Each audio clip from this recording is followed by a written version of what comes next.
এই যে প্রতিদিনের কোটি কোটি ভাবনা, সেই ভাবনা থেকে আমি কোন ভাবনাটা বাঁচবো, কোন ভাবনাটা আমাকে ভবিষ্যতে এগিয়ে নিয়ে যাবে, তো সেইটা একজন মানুষ বুঝবে কি করে? তিনটে ওয়ার্ড আমি ইউজ করব: স্টিমুলেট, অ্যাক্টিভেট, রেগুলেট। আমরা সারাদিন প্রচুর আওয়াজ শুনি, কিন্তু তার মধ্যেই যদি আমাদের নামটাকে উচ্চারণ করে আমরা কানেক্ট করতে পারি। মানে চারিদিকে নয়েজ হচ্ছে, মাঝখানে একটা নাম উচ্চারণ হলো, সেটা নয়েজ থাকছে না, সেটা ভয়েসে কনভার্ট হচ্ছে।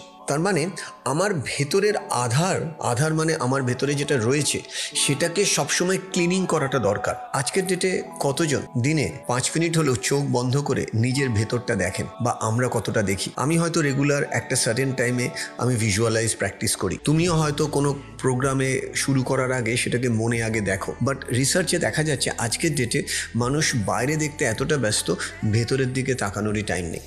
তো সেক্ষেত্রে প্রথমেই যেটা দরকার, this is call the power of visualisation. আমি যেটাই হতে চাইছি সেটা যদি একটু কাগজে লেখা যায়, কিন্তু ওইখানে বিশ্বাসটা খুব কাজ করে। আর বিশ্বাসটা কাজ করার জন্য প্রত্যেকের জীবনে কিন্তু একজন গুরু থাকা দরকার। যে গুরুটা না থাকলে অনেক সময় সেই বিশ্বাসটা জন্মায় না।